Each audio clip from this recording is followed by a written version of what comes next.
dàn rất chặt. Dạ.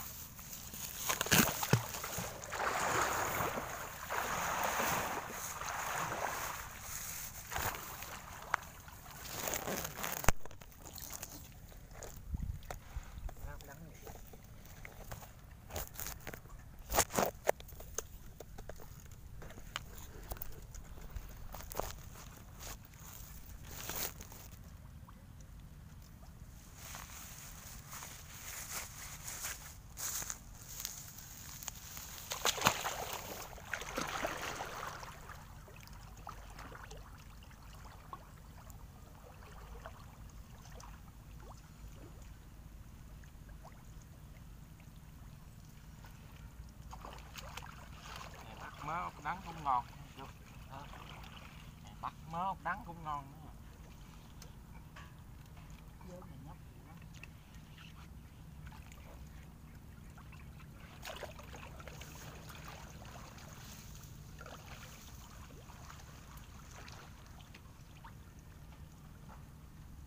Cũng lâu lắm chưa dạ.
Cầm lên trên đi, cầm lên trên.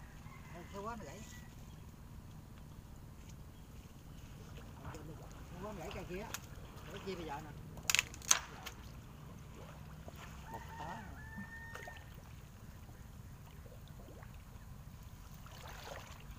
Ở đây đừng mở đó, khá mở đó.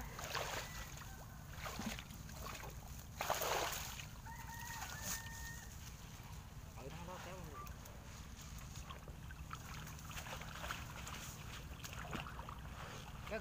luôn. Kéo luôn đi. Cái mở kia kéo lên để nó dồn cái nữa. Để nó gãy luôn, còn cặp nữa, lên luôn còn nữa. Lên luôn rồi nè. Nè, cái đâm đầu này đi.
Ui, chua.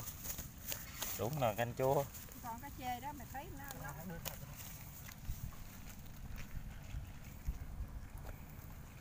Gô chạy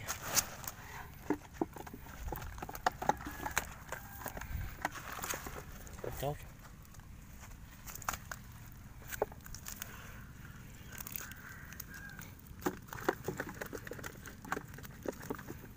Chép trắng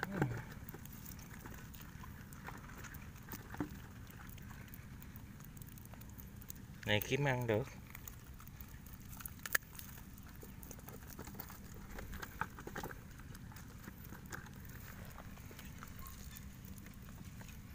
Chốt này dám tiền kéo nước có sao? tép lắm mà tơi. Tép nhiều ha, bún nhóc hết trơn nữa. Bắt không? Hả? Lụm mẹ đi. Cũng nhiều tép lắm á.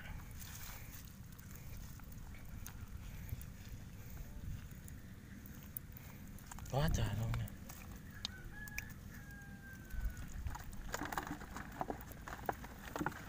Cả ký cá chứ bộ ít lắm sao.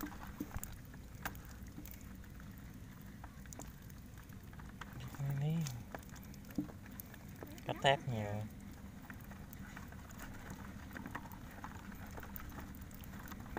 Về tới một tép rồi.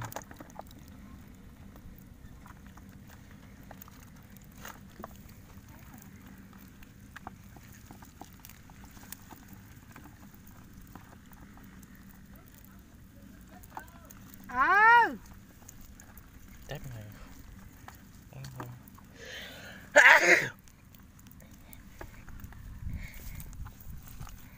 quá trời luôn.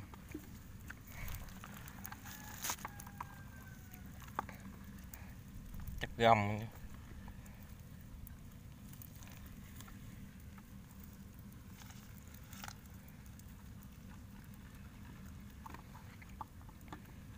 Khó nhiều chứ bộ.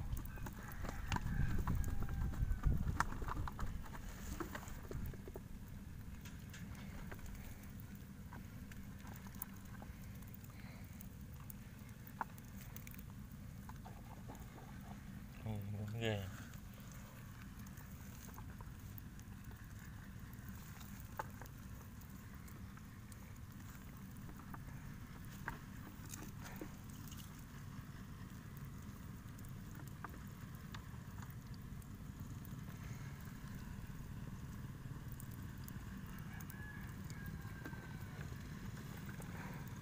Tép là nấu canh nó ngọt lắm chứ. Miếng bù ngót nữa. Thả vô. Ngọt.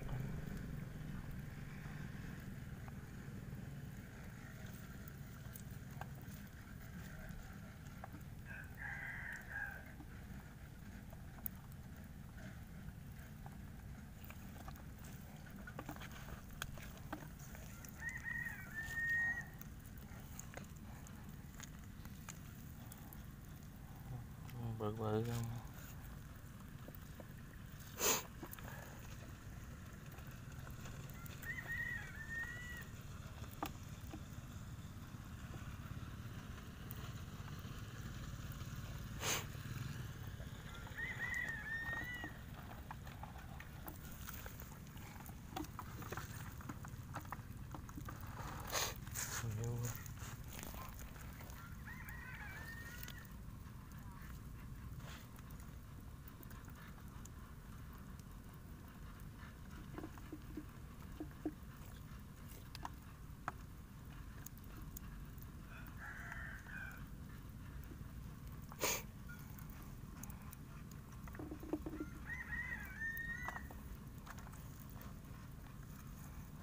Chú cháu mình kéo nước thử coi có vô tép không. Vô quẹ. Rồi thêm bán đi. Nhóc tép lên gốc. Chặt nó thôi nhóc.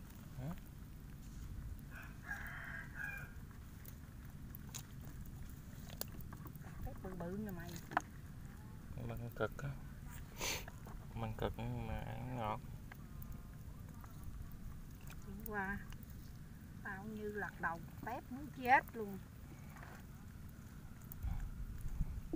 Qua thấy kho gan.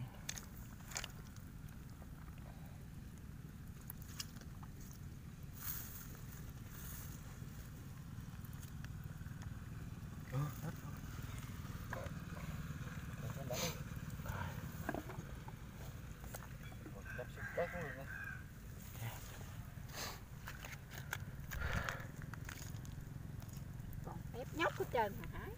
Đầu nhóc Cái nè, con bự bự bự không đây nè. Nè. hai cái phi hai cái chép. Thật nhiều à. Cá chê, 2 phi, 2 chép, mớ tép, dạng cá rô, thảo tàu xe đó gì sực sực,